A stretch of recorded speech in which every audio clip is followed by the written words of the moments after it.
I'm Tim Ventura, and we're joined today by Dr. Michael Masters, a professor of biological anthropology at Montana Tech. He has a BA, MA, and PhD in anthropology from Ohio State University, and his principal focus is human ocular, orbital, midfacial, cerebral, and neurocranial morphology and the effects of modern variation and evolutionary changes in these features. Dr. Masters also has an interest in the UFO UAP phenomenon, and in two recent books on this topic, he's cautiously examined the premise that UFOs and aliens may be our distant human descendants returning from the future to study their own evolutionary past. So, Michael, welcome, sir. Currently, about 65% of Americans believe in extraterrestrial life, and 41% believe that UFOs or UAPs are extraterrestrial in origin. Only a few, like yourself, have raised a different question. What if they're not from another planet, but from another time? So, what first inspired you to ask that question? Well, I don't know if it's just a few anymore. I mean, it seems like the idea has been growing in popularity over the last 10 years or so. I've definitely heard it articulated more as another alternative explanation. For me, I've been looking at it in regards to this question. I don't know, I mean, I was about 8 years old when the idea occurred to me. So 43 minus 8, however many years that is. But yeah, it's something I think that's worthy of our attention and worthy of consideration in the context of not just the extraterrestrial hypothesis, but ultra terrestrials, crypto terrestrials, the simulation hypothesis, all of the other ones that have been put forth to explain this complex and mysterious phenomenon, because really nobody has the answers. So the best we can do is just throw everything against the wall and see what sticks. And yeah, it's good to see this getting more attention in recent times, because I think it is one of those things that's pretty sticky and can help explain a lot of the odd aspects of this phenomenon. Yeah, it's definitely a question that I think is on everyone's mind, and I don't think anyone has answers. And that's why I'm so Mm-mm. excited to be able to explore this with you. So, you've written two books on this topic. The first was called Identified Flying Objects. It was published in 2019. Can you tell me a little bit about the book, the process that was kind of involved with researching and writing it, and why this is a must read for people who are interested in this UFO or UAP topic? Yeah, well, like I said, I mean, I was 8 years old, and this idea kind of occurred to me in the context of really looking up and seeing Whitley Strieber's book on the living room shelf in the house I grew up in as a kid. Hmm. And like many people, his book was very influential. I didn't get a chance to read it until actually I read the whole thing when I was researching my most recent book, but it was really just that image, and that was enough to kind of trigger this sort of moment of wonder, where I imagined an early hominin or a chimpanzee-like form, a modern human, and then this archetypal gray alien. And that was sort of the impetus for a lot of my research over the years, what I focused on in graduate school. And yeah, in 2012, I decided to start writing this book. So I hired a couple research assistants and had them do some of the UFO research. It wasn't really my main focus at that time. I was primarily interested in the anthropology of this, that human evolution, the phylogenetics involved, and then also because I don't think any one discipline can explain the entirety of this phenomenon. I also brought in current research from physics, astronomy, and astrobiology to just kind of see like which model makes the most sense. In that particular book, I was mostly comparing and contrasting extraterrestrial hypothesis and this what I refer to as the extratempestrial model, but really focusing on those long-term evolutionary trends rather than speculating about where we may be going or what might happen to us in the future that gives us that cranial facial form and that body configuration and things like that. I really just focused on long-term trends that are very well documented throughout the last 6 to 8 million years of hominin evolution. And because my specialty is in craniofacial evolutionary anatomy, I looked at changes in the neurocranium, the upper skull, the mid and lower facial anatomy, as you mentioned in your intro, and then a number of other things that also make sense in the context of recent trends toward self domestication, toward reduced body hair, paedomorphosis and neoteny, the retention of juvenilized traits into adulthood. So if you look at all of these trends, regardless of what happens between now and whatever time or times they start coming back from, it's very likely that our future human descendants will look and act a lot like us and have technology that we expect to be more advanced than our own. And part of that technology very well may encompass using backward time travel to visit and study their own past, or our current, present, and past presence as well. Yeah. Well, again, one of the things that makes you truly unique is your specialization. I mean, you're a biological anthropologist specializing in hominin, evolutionary anatomy, archaeology, and biomedicine. So if anyone could make an educated guess about ET, it would be you, you know. So it Well, sounds. in that context, at least, like I said, there's other disciplines that I think need to also come into this, and it's nice to see all of these changes in Congress and the stigma waning a little bit, because I think the more collaborators we get from across these scientific disciplines, the better. I mean, I like I said, I tried to bring those in, but only having a PhD in one out of four of those fields, it's hard to really make the case. And as far as specializations go, but yeah, I try to do the best I could from my area of study, at least. Now, within your area of study, and again, looking at this from the evolutionary perspective, and you had mentioned a bunch of those features, as your own career and your own research, I guess, has grown, as your own knowledge in this field has expanded, has that reinforced this belief? Well, I wouldn't call it a belief so much as an evidence-based approach, using what little evidence is available with regard to the UFO subject as a whole. But yeah, I think in science we try to formulate a theory and then identify evidence. And in this context, we can't really necessarily use the standards of evidence in the way that we would construct an experimental study or even an observational study, because they clearly don't want to be observed in any meaningful way. But if we can, focus on eyewitness testimony, if we can take the data that's obtained from these cockpit videos and the studies that have gone into analyzing those and anything available to us, I think we should be looking at everything in order to really try to make sense of this. But yeah, I mean, you always keep an open mind. You always look for confirmation bias, selection bias in your own studies, and I've been very wary of that my entire life. But I've never come across anything that shot it dead, that said, no, this doesn't make sense at all. And in fact, it has been the opposite. The more I look into it, the more I speak with others too, because really since the first book, I was just out on this island by myself. I was bringing Yeah, all this stuff yeah. together. I wasn't really able to even talk about it because I didn't have tenure, and I hadn't reached the end of my promotion process yet. But once I got tenure and reached full professor status, it was game on at that point. And so I started talking about this a lot, and then other people came in. I've always called this an evolving project because um, nobody knows, and the more we can talk about this, and the more we can have discussions with people in all of these different fields and subdisciplines, I think it'll help move it forward. And that was a really big part of what happened to me. I just started talking about this in late 2018, early 2019. The book came out. It's inspired a number of additional conversations.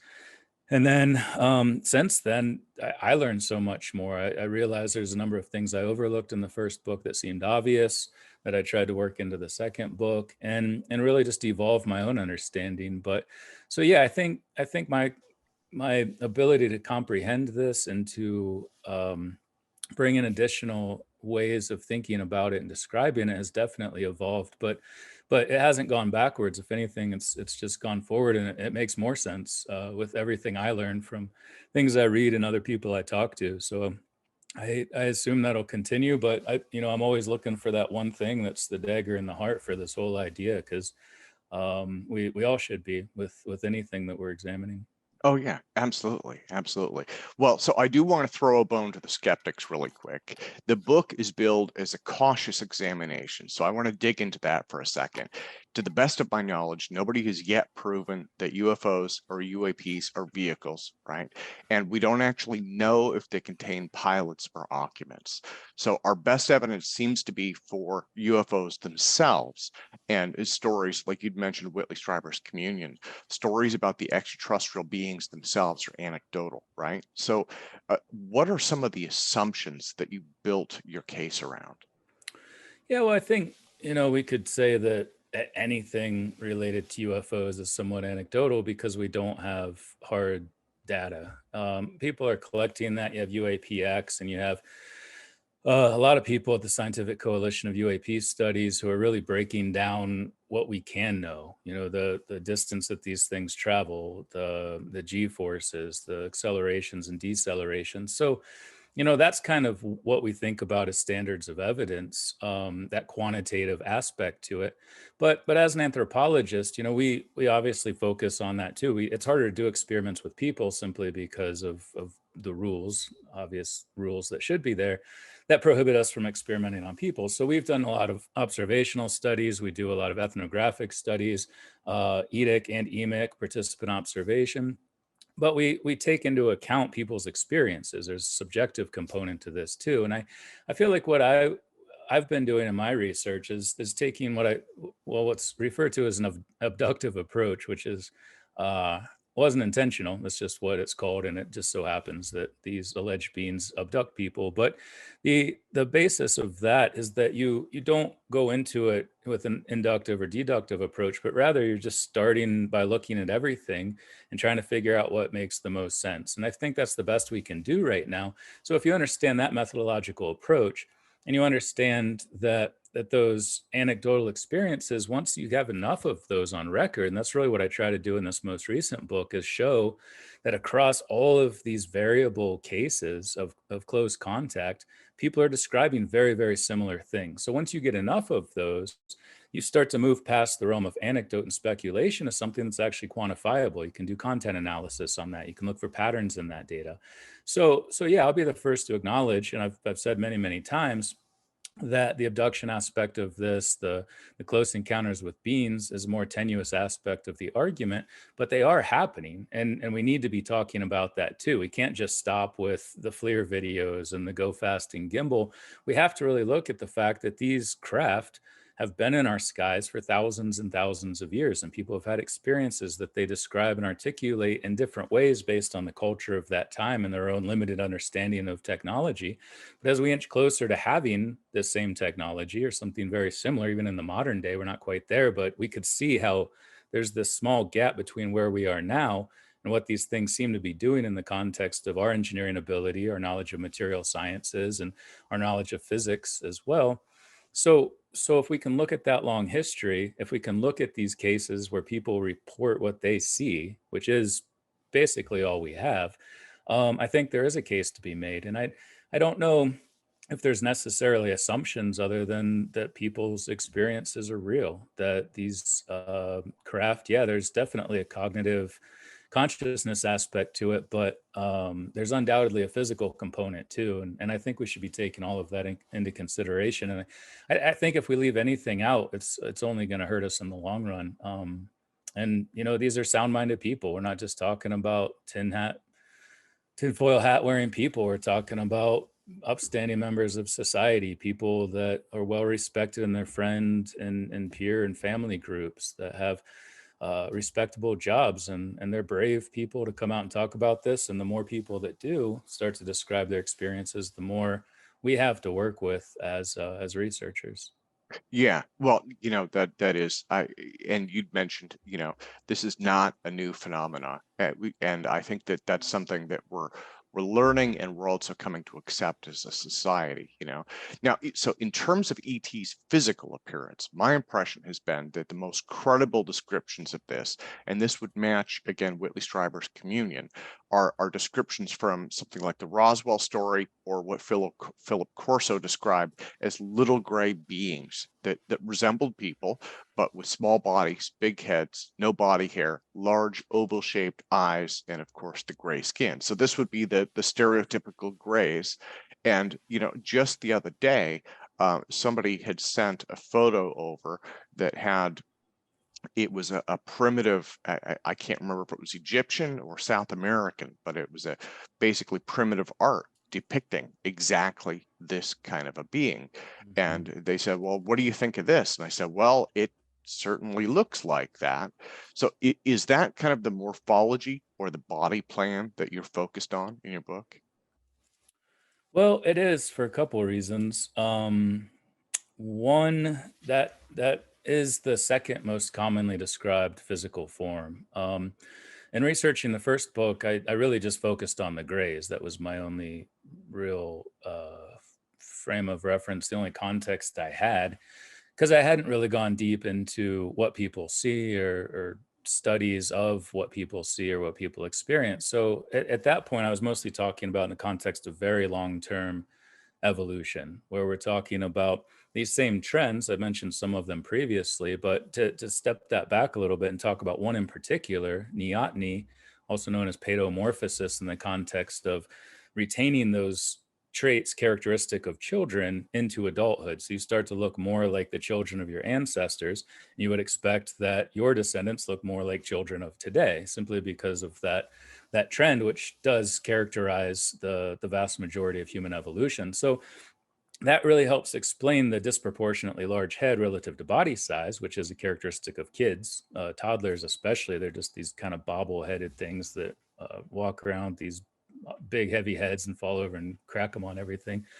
But if you continue that into the future, we're likely to be very childlike. And this is commonly described. You see it in the Travis Walton case, you see it in the Terry Lovelace case, and a number of others. You mentioned the Roswell, where these grays seem to have big bulbous heads, big eyes, retracted and reduced mid and lower facial cranial anatomy, and then a large head proportionate to their bodies, which seems very childlike. And in the context of a very dominant trend in human evolution, that makes sense. Encephalization as well, especially mediolateral, expanding from the inside out in our skulls. That's a trait that defines anatomically modern Homo sapiens sapiens, is neurocranial globularity, as it's called. So we'd expect to have even bigger, rounder heads, smaller faces. We have a chin, which is another trait that defines our specific subspecies of Homo sapiens, simply because our faces have retracted to the point where the part of our lower mandible sticks out. So, you have all of these traits, but I mentioned the grays are the second most commonly described based on the Dr. Edgar Mitchell Foundation free study, which I talk about more in my second book. Again, something I wasn't aware of in writing my first book. But soon after that came out, Ray Hernandez, one of the editors of that, sent me the first chapter. I bought the book, and they had a sample of over, I think, about 3,300 individuals who had all of these different contact experiences, what he refers to as contact modalities. And one of the questions was, what type of non-human intelligence did you encounter on these ships, or did you, and if so, what kind? And about 1,500 people said, even though there was clear bias in the question, that they said non-human intelligence, I think it was 53% of people said human, not even gray or tall gray or short gray, but human, just like us. And then it was the short grays, and then the tall grays, and then hybrids. And it's important to point out that based on the definition of what a hominin is, an upright walking bipedal human form, all four of those, human, short gray, tall gray, hybrid, are by definition hominin. So we need to take that into consideration in the context of what's most commonly seen and how do they fit with our own phylogenetics throughout this long history of human evolution. So if we can take those seriously, and that gives us sort of a quantitative assessment of what people encounter, and how we understand that, I think, does make the most sense in the context of some sort of human form. The question then arises, do we have convergence? Could there be some sort of convergent evolution that happens on these other planets? Simon Conway Morris at Oxford argues for that.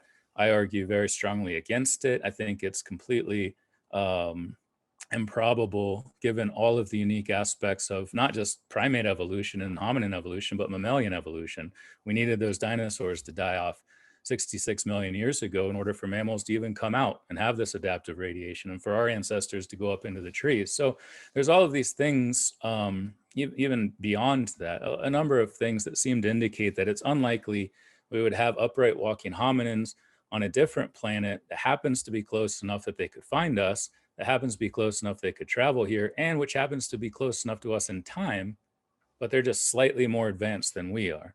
So we wouldn't expect all of those things to jive in this way, that we would get that thing that just happens to look like us and be a little more advanced and close enough, that can breathe our air, that can communicate in our languages. I think the parsimonious explanation is that they're us. They're just coming back from a more evolved point, both culturally and morphologically, in our human future. Yeah, well, and you'd mentioned hybrids also, and I think that kind of goes to this idea as well. To me, it seems like our genetic blueprint, the genetic blueprint of species on Earth, is probably unique enough that perhaps there are some equivalent of genetics, right? On other planets, other parts of the galaxy, but it doesn't seem likely to me that they would be able to be hybridized, right? Whereas, if they are from another time, obviously it would be from the same biosphere, and so that would be a lot more likely. Yeah, and you also have to think, obviously the counter argument would be that, well, a technologically advanced species from a different planet seemingly could figure out some way, even if we had a different coding system, even if they didn't have the 4-base pair deoxyribonucleic acid coding system we have, they could figure out some way to hybridize us. But even beyond that, if we can take seriously these accounts like Whitley Strieber's, like Antonio Villas-Boas and others, where they had physical sexual intercourse with these individuals, the parts have to match up too. Yeah. Why have sex with something if there isn't reproduction, and why do all of that effort? So yeah, based on the biological classification of species concept, if you can have two separate organisms, seemingly separate organisms, reproduce and produce viable offspring that can go on to reproduce itself, then we have to consider them the same biological species. So yeah, I'm glad you brought that up, because if hybridization is real, that's a very good indication that they are human. Well, now, do you have any thoughts on why hybridization might be occurring, if it is? And again, I mean, we're working so deep into the realm of anecdotal stories, right? And that always makes things difficult. But just speaking speculatively, if that's what's going on, do you have any ideas why that might be happening? I mean, that's a tough one. I in my book, I try not to speculate about what their intent is. Nobody can know that.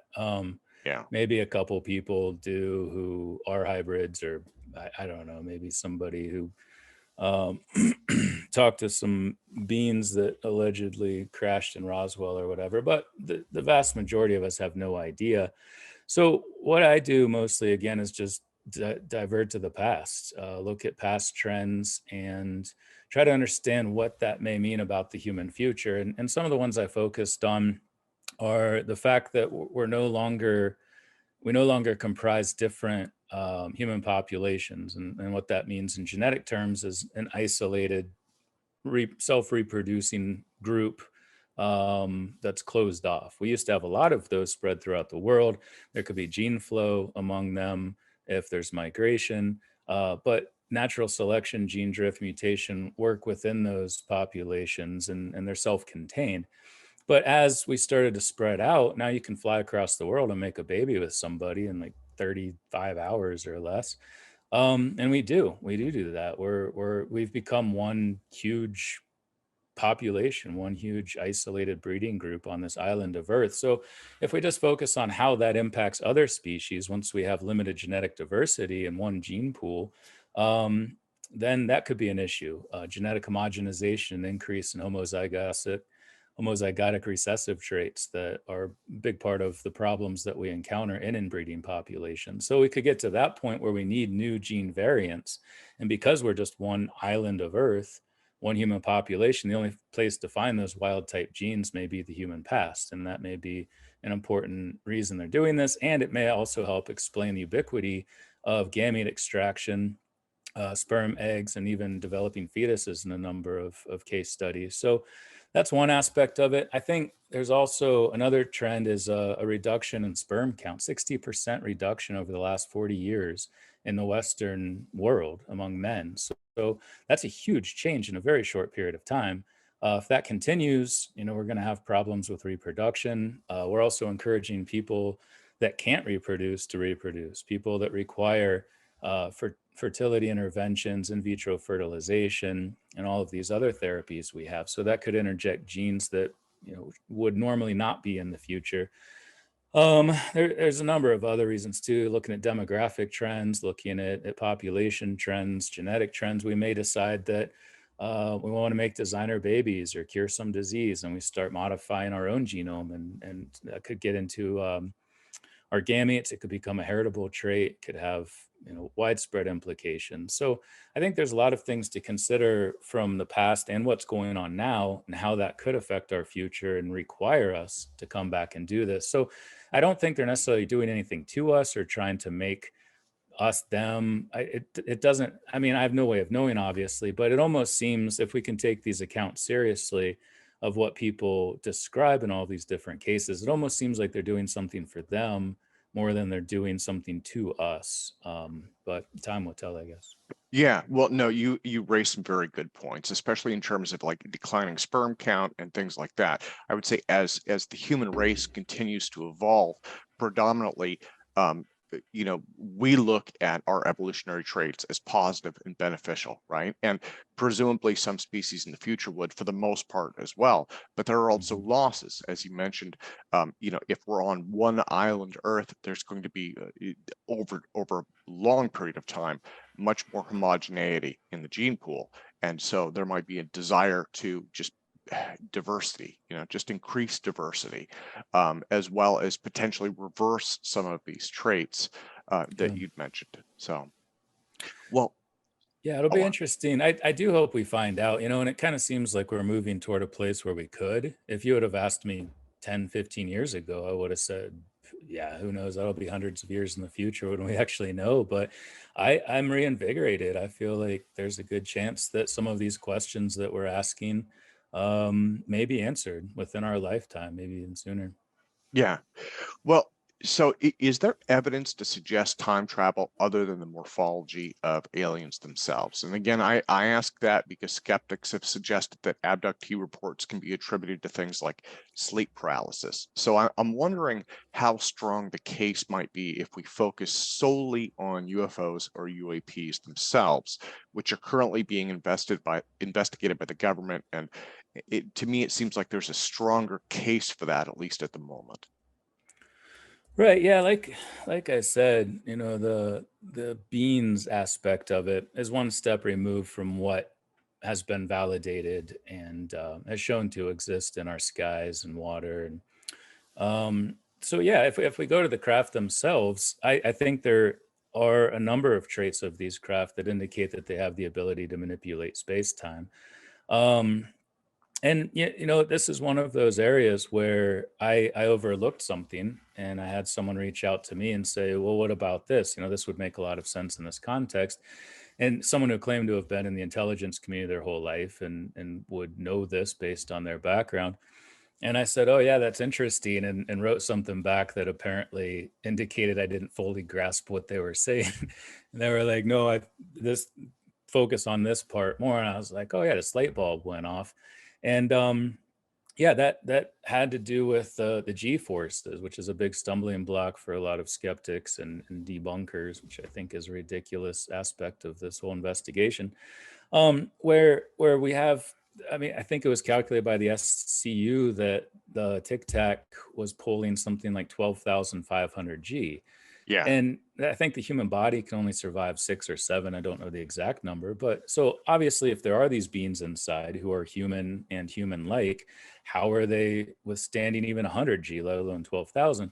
But if we look at it in the context, and this is what this individual pointed out to me, if we look at it in the context of these different temporal frames of reference and how we perceive this thing doing this 80,000 foot drop, it stops instantly, it darts off in this direction, which is so commonly described in these UFO reports. What we see may not be what they feel and see inside that craft. Where if they're manipulating space time in and around it, what we see as a 12,000 G acceleration may only be 0 or 1 to them. And I think what I've come to believe is that the propulsion system is intricately integrated with their space-time manipulation. to the extent that they're almost teleporting in a way. I think they can pop in and out of our existence when they travel through more distant periods of time. But I think when we see these accelerations, it's more that they're manipulating time and space around them to outpace us, so they don't have to worry about us shooting bullets and missiles at them. They probably look like these little things moving super slowly, and then they just get out of the way. In the rare cases where we do shoot at them, which is kind of dumb because they don't seem to be aggressive toward us. But that's just one of many examples. If we can go back to these times when people had interactions with them, I mentioned a case study in my most recent book, Corporal Armando Valdez in Chile. He walked into this sphere of influence, as Jim Peniston calls it, and disappeared for 15 minutes in the reference frame of his men. There's 6 other men that watched this happen. When he came out, he was 5 days older, as indicated by the time on his watch, all this beard growth when he had been cleanly shaved before. So that indicates that there's this area around the craft where they are manipulating space-time. I mentioned Jim Peniston. He referred to this as a sphere of influence. You also see a number of other cases. Linda Jones, I talked about in my second book. Amy Rylance in Australia is an interesting one because she disappeared. Her friends saw her being taken out of the window on this beam of light into the craft. Again, very typical of these types of encounters. She claims to have been gone for 7 days, or upwards of 7 days, between 5 and 7. She went to the hospital. Police interrogated her from 3 different jurisdictions. The hospital staff, the nurses, said that she showed indications of having been gone for that long. She was dehydrated. She was malnourished. She had body hair growth like Corporal Armando Valdez. She claims she hates being hairy, so she always shaves. But if she's gone for 5 days, but she was returned 90 minutes after her friend Petra saw her taken, that indicates that they not only can move very fast, because she was also 800 kilometers away when she was found, but also that they can go back in time. And even beyond that, I'll make this short because I'm getting long-winded here, but even beyond that, we have this expression in biology that form follows function. And if we Yeah. look at all of the different solutions to Einstein's field equation, since he published his paper on general relativity in 1915, uh, almost all of them since that time involve the rapid rotation of a large mass or highly energetic ring, sphere, cylinder, or since the 70s with Frank Tipler, a disk. And that's exactly what these things are. The form of these craft seems to indicate that they have the function of backward time travel. And we clearly don't have that figured out yet. The materials involved, the engineering involved, and the physics involved as well, until we understand what time is, what's fundamental to both time and space, which may have to do with circling the square of general relativity and quantum mechanics, this theory of quantum gravity.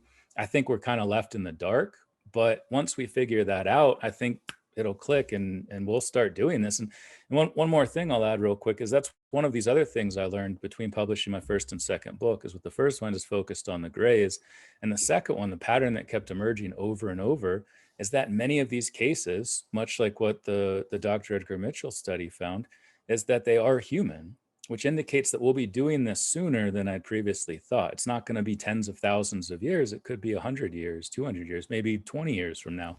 But I think there's a lot of things about these craft. It's not just the beings, but I think the craft also indicate they have that capability. Yeah. Well, and I think the time travel component of this answers kind of another question, which is why haven't they come forward, landed on the White House lawn, announced themselves, things along those lines? Yeah. If this is indeed time travel, it seems like that could create a paradox, or at the very least change the timeline, right? So I'm just kind of shooting in the dark here, but it seems like if time travel was involved, you could do a lot, get away with a whole lot, as long as it's not taken too seriously.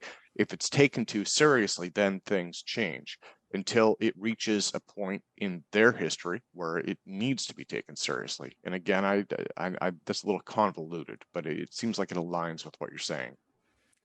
Yeah, it does. I mean, I mostly approach it from the block universe model where there isn't change per se. But you're right. Once you get into this question of change, you do get logical paradoxes that arise. But within the context of the block universe, if they're going back into these times, even if there was something monumental that changed the future, that those changes are already manifested before they ever go back to do it. So they're just fulfilling that loop that already exists in both space and time. So for the Roswell crash, for instance, if that was an actual thing that happened outside of Roswell, New Mexico in 1947, then it's always going to happen. Those 2 points in space time are just connected. There's a bridge between them. But if there is change, if we look at it in the context of the Everett interpretation or quantum mechanics, the multiverse, then you're talking about disrupting timelines, creating new timelines, and there's no evidence yet that other universes exist, other timelines exist. There's also issues with the law of conservation of mass and energy. How do you just get a whole new universe form when you have quantum decoherence because you go back to the past, and whether you change anything or not? Most physicists argue that just by even interjecting yourself into the past, there's quantum Mm, decoherence and you have new timelines formed. So I mostly focus on the block universe model because it's the most conventionally understood in the physics and philosophy communities, and because it seems to make the most sense in the context of what they're doing. I don't think it's about disrupting the timeline. I think it's more about disrupting society and politics and economics and the global order. And I think it also has to do with the fact that we suck at time. We suck at understanding how time works. yeah, What yeah. would happen if something were to happen across times? And I mean, we don't even talk about time. It's the most used word, but very few people understand what it is.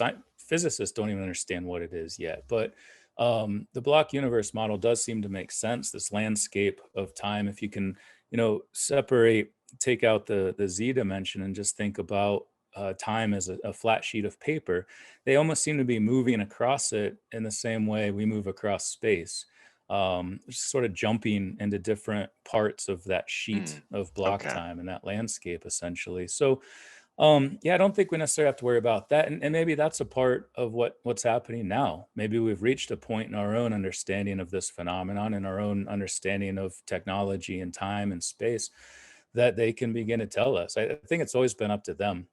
I don't Y- think it's been up to us or any one government. But what's happening now would seem to indicate that we're at a point where it's not going to freak everybody out. At least we can start to process it and work through it and understand how this might affect our economy, how it might affect politics. But I don't think you're going to have people running through the streets panicking like they did in 1938.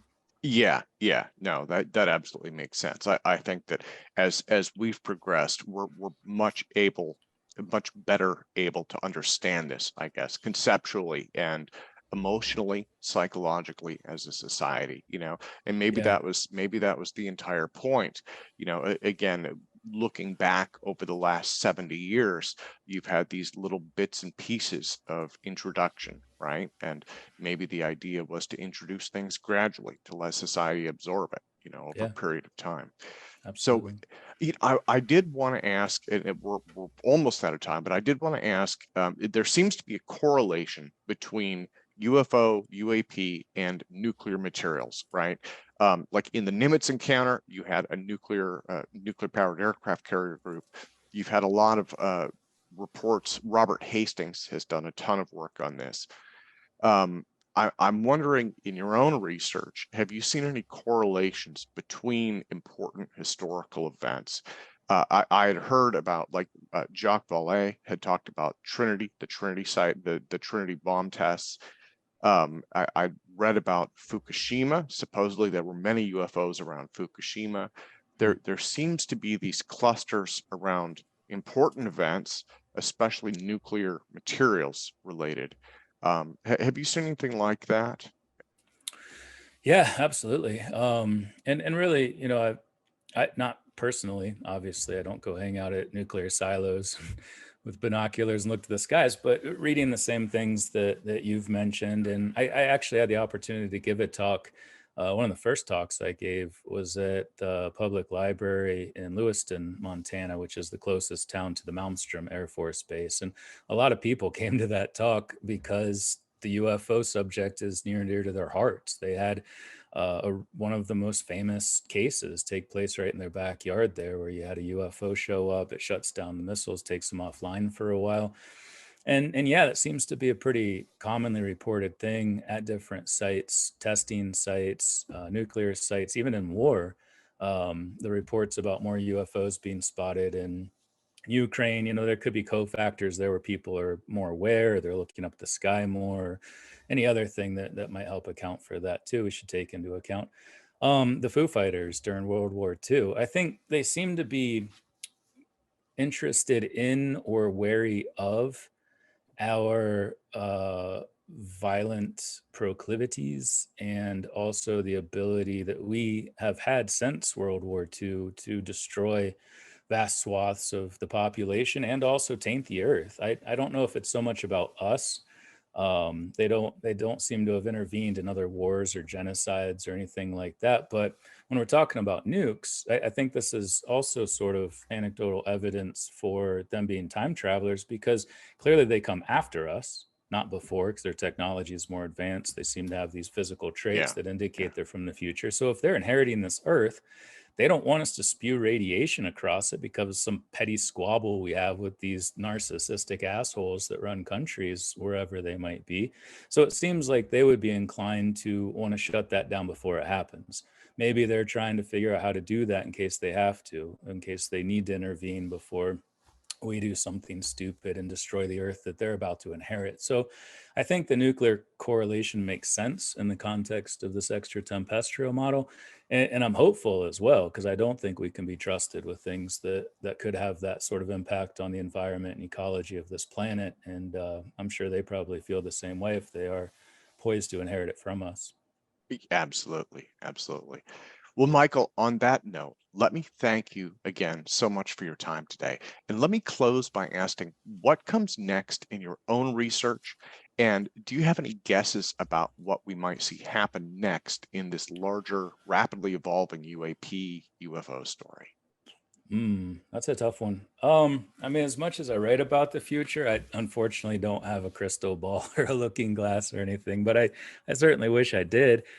I do feel like something's happening. I think a lot of people get that sense. It's not just me. What's happening, I have no idea. But I like I said earlier, I am hopeful, cautiously optimistic about what's going to happen, what's going to be revealed, why, what it might mean for us, for society, for the future of us and our planet. Um, but yeah, I don't know. I mean, as far as my own research goes, I just continue to evolve this project in whatever way I can. Continue to have conversations with people. I mean, I learn as much from other people as they learn from me. Nobody knows. So the more we talk about this and get different perspectives and insights, I think, that's going to be what it takes. So I'm just going to keep talking and listening and hope that we can all move this forward in some way or another. Absolutely. Absolutely. Sir, thank you again so much for your time. Yeah, thank you, Tim. It's great talking to you.